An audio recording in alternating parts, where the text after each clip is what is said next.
From the under bust line, usually you take your under bust circumference, divide by 4, and whatever thing that is remaining, you are going to put in 0.25 and the rest of it right here.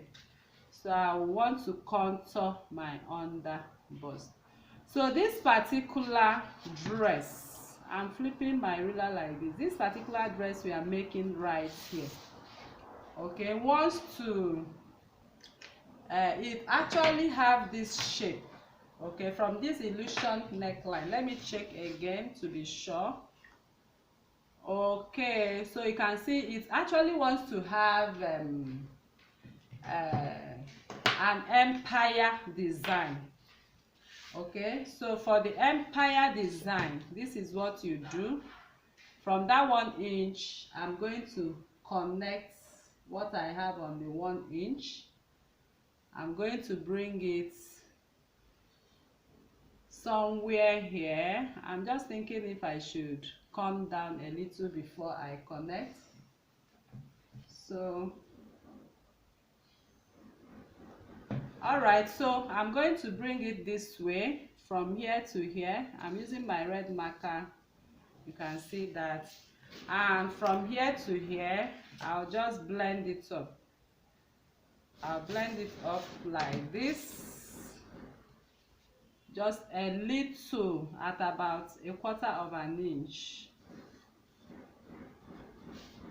All right, so once that is done, it has the empire design. So this, I will take it straight. Okay, it's no longer following the what we have on our dart again. I'm taking it on a straight course, and that means that our dart has increased for us right now. Okay, so I'm going to measure my waist, my actual waist. So from the center front, I measure my actual waist. This is my actual waist. I take it to here to measure my waist. This is my waist, my real waist after the dart.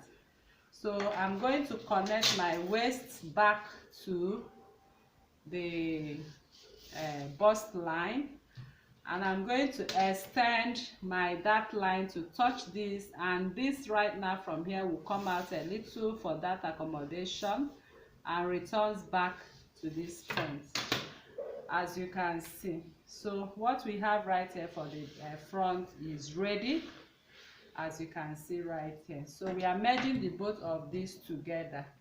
So if you have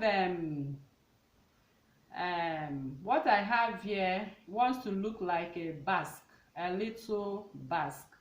So I'm going to show you how to get that. It's a U-shaped little basque. It's not really much a basque. So let me finish with what we have at the back right now. This is what we have on the front. So for the back, you can see the back is dartless. So when you are making your loop has to be dartless. So the first thing I want to do is to create my neckline so I don't forget.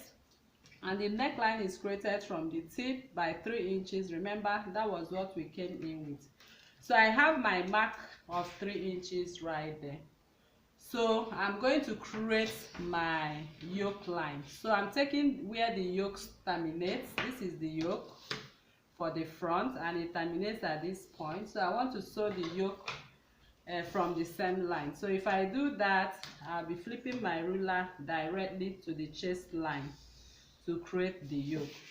And I need this design, this V design for my yoke. But before I do all of this, I need to create my loop.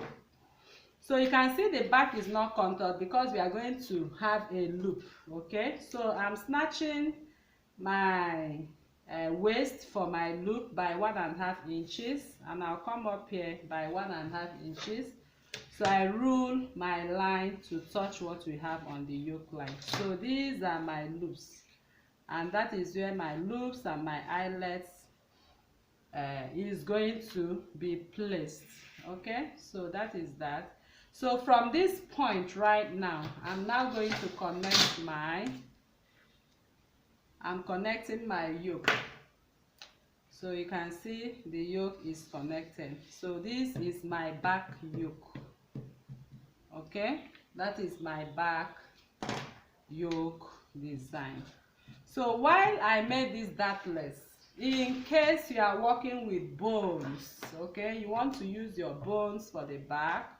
If you want to use your bones for the back, simply divide what you have on your waist by 3. So here I have almost 8 inches, so I'll just mark it out like this and draw my line, okay, and take it all the way to this, and I call this B1, B2 and B3, okay, and that is all. And you can carry this like this and cut your pattern. Use transfer your chalk line and sew your regime boning on top instead of piecing it.